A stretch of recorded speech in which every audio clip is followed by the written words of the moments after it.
Hello everyone, welcome. I hope you're doing well. Bienvenidos, espero que todos estén muy bien. If you're studying Spanish and you're having trouble determining when to use the preterite or when to use the imperfect, don't worry, you're not alone. This is an area of difficulty for many students. In general, it's fairly easy to determine when to use the preterite or the imperfect for most verbs. However, there are a handful of verbs that cause difficulty and confusion. So what we're going to do in this video is we are going to review the ones that are easy to determine whether to use the preterite or the imperfect, and we'll look at some examples, and when we're done with that, we will focus on those problematic verbs. And hopefully at the end of this video, you'll have a good understanding of when to use the preterite and when to use the imperfect.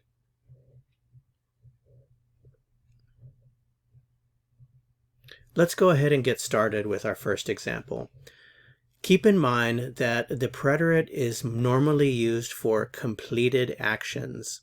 The imperfect is used for actions that repeated in the past over a period of time.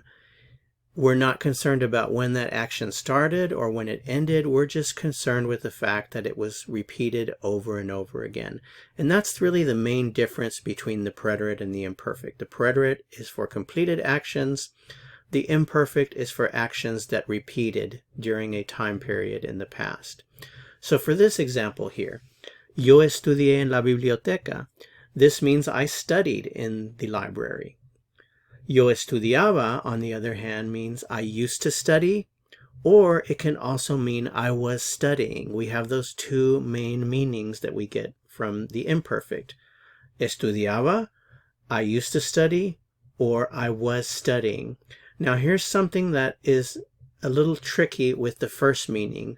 When we say I used to study, we have two other ways in English that we can express that idea. I can say I used to study, I can say I always studied, or I can say I would study. And all of these three things mean the same thing. They indicate that the activity or action that you're talking about repeated over and over again in the past. Think about it. I used to study, I always studied, I would study. Not I would study if I had the time, but I would study in the sense of I did it over and over again. And that is one of the problematic points with this first meaning, the used to. We have those other two meanings that are equally valid and equally used in English. So all of those three things in Spanish are represented by the imperfect. Yo estudiaba. If you ask me, how do you say I used to study? I would say, well, yo estudiaba. How do you say I always studied? Yo estudiaba. How do you say I would study, meaning over and over again? I would tell you, well, yo estudiaba.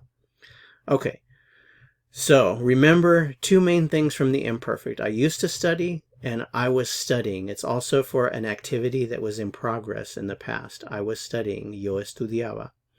Okay, so here is the summary of that visually. So yo estudié, I studied. Yo estudiaba can mean I used to study, I always studied, I would study, or it can mean I was studying.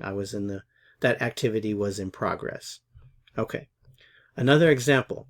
Ella miró la tele. She watched TV. Ella miraba la tele.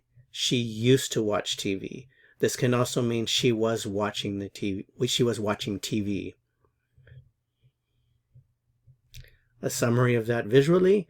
Ella miró, she watched. Ella miraba, she used to watch. She always watched. She would watch, or she was watching. Ellos jugaron al basquetbol. They played basketball. Ellos jugaban al basquetbol. They used to play basketball, or they were playing basketball. Ellos jugaron, they played. Ellos jugaban, they used to play, they always played, they would play, or they were playing. Caminaste a la escuela? Did you walk to school? That's the preterite. Caminabas a la escuela? Did you used to walk to school? Or were you walking to school? Caminaste? Did you walk? ¿Caminabas? Did you used to walk? Did you always walk? Would you walk? Or were you walking? Roberto comió tacos. Roberto ate tacos. Roberto comía tacos. He used to eat tacos, or he was eating tacos. Roberto comió. Roberto ate. Roberto comía. He used to eat. He always ate. He would eat, or he was eating. Ellos trabajaron. They worked. Ellos trabajaban. They used to work, or they were working. Ellos trabajaron. They worked.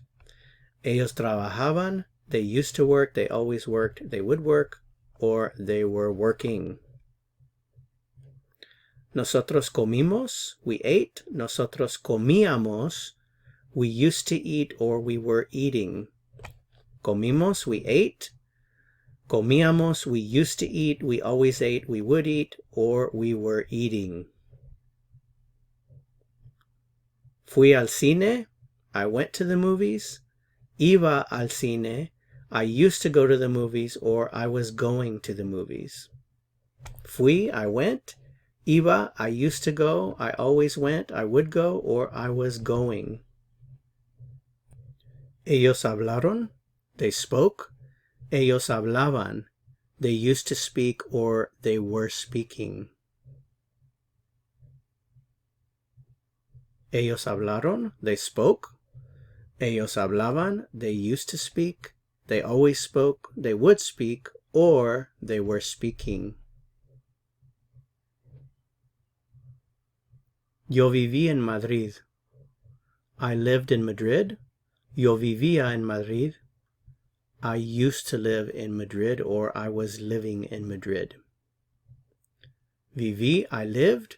Vivía, I used to live, or I was living. Okay, so all of these are verbs that give students no difficulty with the difference between the preterite or the imperfect. So now let's go ahead and look at verbs that are a little troublesome. So we already know this. The difference between the preterite and the imperfect becomes tricky with certain verbs. So here's our first example. The verb tener in the expression tener años. Remember, if I say tengo 20 años, it means I am 20 years old. If I want to talk about when I was 20 in the past, it's normal to use the imperfect to talk about age in the past. In other words, most of the time we are going to use the imperfect. That's just the rule. Use the imperfect to talk about how old you were at a particular time in the past. So if I want to say I was 20 years old, the way to say it would be yo tenía 20 años. So now you might ask, well, is there ever an occasion where you might say yo tuve 20 años? And the answer is yes. Most of the time you're going to say tenía, but there are certain occasions where you will say tuve. For example, here, no fui a la playa hasta que tuve 5 años. I didn't go to the beach until I was 5 years old. So this is talking about more about the time that you became. When you became 5 years old, well, that's when you went to the beach. Another way of, or another example here is you can say una vez tuve 5 años. Remember, when you use the preterite, you're replying some kind of finality, or you're looking at some definite point in the past. So for this first one over here, that point at which you went to the beach happened to occur when you were 5 years old, so we use the preterite to indicate that it was a specific point here. Over here, una vez tuve 5 años, una vez implies, well, it means once, so at one time. So that's a very specific point in time, and because we're referring to a very specific point in time, we use the preterite. So una vez tuve 5 años. In addition, remember that using the preterite implies some kind of an end. So it means you were 5 and then it was over with. That's kind of folded into the meaning as well. Most of the time, just remember, if you're talking about your age in the past, just use it in the imperfect. Yo tenía 20 años. Only when you're referring to a very specific point at that age will you use the preterite. Okay, with the verb estar, remember we use the verb estar to talk about how we're doing, how we're feeling, to talk about our physical and mental states. For example, I am nervous. We say estar nervioso. I am sad. We use estar. Estoy triste. Think about it in the present tense. Estoy triste. I'm sad. Estoy nervioso. I'm nervous. I'm angry. Estoy enojado.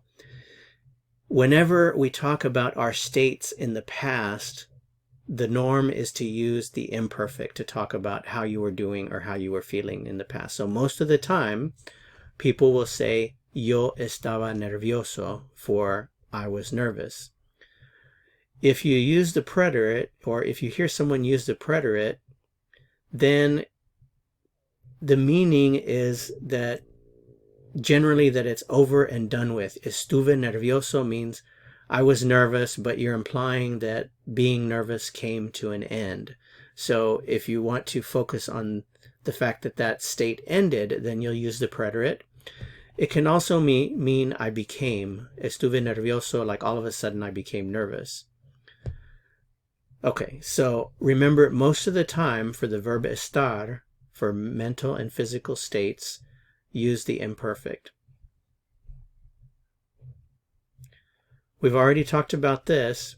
An action in progress is interrupted by an action that is in the preterite. So the action in progress is in the imperfect. The interrupting action is in the preterite. So she was studying when Roberto arrived. Was studying is imperfect and arrived is preterite. Ella estudiaba cuando Roberto llegó.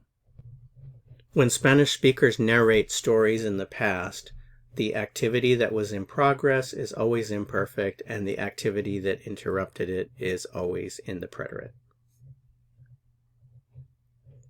Okay, so we've gotten to the really unusual verbs, the verbs that act very strangely when they are in the preterite as opposed to the imperfect. They actually have a change in meaning from the preterite to the imperfect, even though it's the same verb. So the first example here is the verb querer, to want. We use querer in the imperfect to describe what someone was wanting to do over an unspecified period of time, or to express what someone was wanting to do at a particular moment in time. So whenever we're talking about what we were wanting to do in the past, we'll always use the imperfect. We use querer in the preterite to say that someone wanted to do something as a reaction to something else. In addition, we use no querer to express that someone refused or declined an offer to do something. So let's look at some examples of this. The first one here, quería ir al cine. This is just saying that you wanted to go to the movies. If you ask me, how do you say I wanted to do this or I wanted to do that in the past, I would say, well, you choose the imperfect because that's the standard for talking about what you were wanting to do in the past.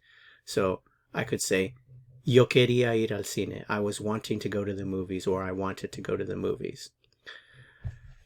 Quise ir al cine. Well, remember, we use the preterite if it's a reaction to something. So maybe you saw your friends who are on their way to the movies, and all of a sudden you decided that you wanted to go as well. That would be quise ir al cine. If your friends invited you to the movies and you decided not to go, you refused, well, no querer means that you refuse to do something. So no quise ir al cine would be the way to express that idea. Again, ayer no quería estudiar. Yesterday I did not want to study, or I was not wanting to study. No quise estudiar. I refused to study. I declined to study. Someone invited me to study and I decided that I didn't want to. I refused. Quise estudiar. I wanted to study. All of a sudden, something made me want to study. Maybe I looked at my grades in the online grade book and I realized, uh-oh, this is not going well. So I wanted to study all of a sudden. Quise estudiar. Okay. The next verb, poder. This means to be able to or can. So we use poder in the imperfect to say what someone was able to do, capable of doing, or allowed to do in the past. So if you're thinking about your childhood, well, I was always able to go to the movies. My parents would let me go, something like that. You could say, yo podía ir al cine. Use poder in the preterite to say what someone managed to do on a specific occasion. When we use poder in the preterite, this is the meaning that it conveys to English, is to manage to do something. Or if you use no poder, it means that you did not manage to do something, like you tried to, but you just couldn't make it work. Okay, so let's look at some examples. Yo podía ir al cine con mis amigos. I was able to go to the movies with my friends, or I was allowed to go to the movies with my friends. Yo pude ir al cine con mis amigos. Maybe you had a lot of obstacles, but you managed to do it. You were able to go. Yo pude ir al cine con mis amigos. Yo no pude ir al cine con mis amigos. Well, I had a lot of obstacles and I really tried, but I just couldn't make it work. I was not able to go. Yo no pude ir al cine con mis amigos. Okay, the verb saber. Saber. Remember, saber means to know, like facts or information, or to know how to do something. Okay, so we use saber in the imperfect to say that someone knew information or they knew how to do something. So if you wanted to say something like, well, I knew the answer, or I knew how to do that, we would use the imperfect. Use saber in the preterite to say that someone found out something. So saber in the preterite actually changes meaning. It means to find out. Yo sabía la respuesta. Here are your examples. Yo sabía la respuesta. I knew the answer. For example, I was in class and the teacher asked, does anybody know the answer? You could say, well, I knew the answer. Yo sabía la respuesta. Yo supe la respuesta. If I put it in the preterite, supe means you found out the answer. In other words, you looked it up or somebody else told you, but you found out the answer.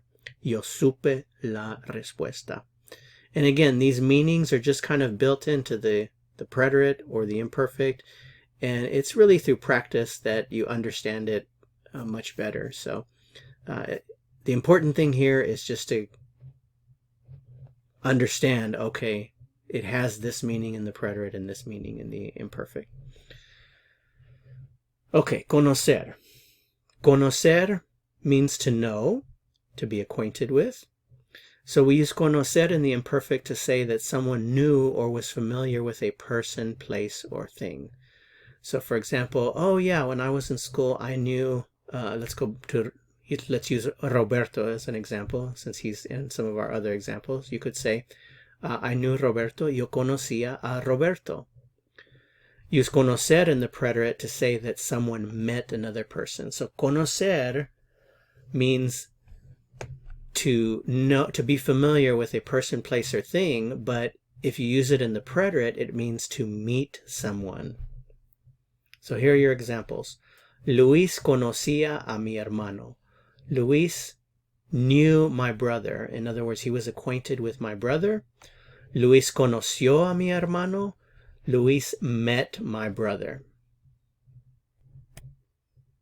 Okay, so that takes care of the most problematic verbs. There's only one other thing about the preterite and the imperfect that you need to know. This is the last part. You're almost there. Hang in there. Okay, so the preterite and the imperfect are also used to narrate a story in the past. When you're setting up the scene to your story, the verbs that set up that scene are used in the imperfect. They give background information.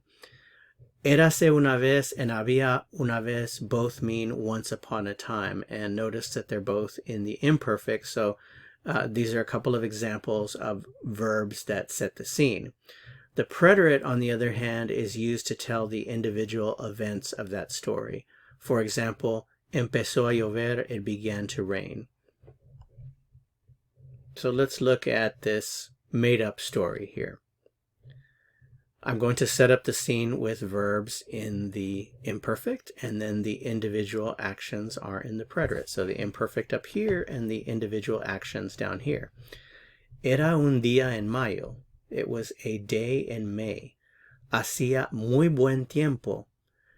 The weather was very good. El sol brillaba. The sun was shining. Y los pájaros cantaban. And the birds were singing. Había mucha gente en el parque. There were a lot of people in the park. So notice I set up the scene. It was a May day. The weather was really nice. The sun was shining. The birds were singing. There were a lot of people in the park. Now here come the individual events in the preterite. Llegamos a las 10. We arrived at 10 o'clock. Y nos sentamos en la sombría de un árbol grande. And we sat down in the shade of a large tree. María sacó los sándwiches. So María took out the sandwiches.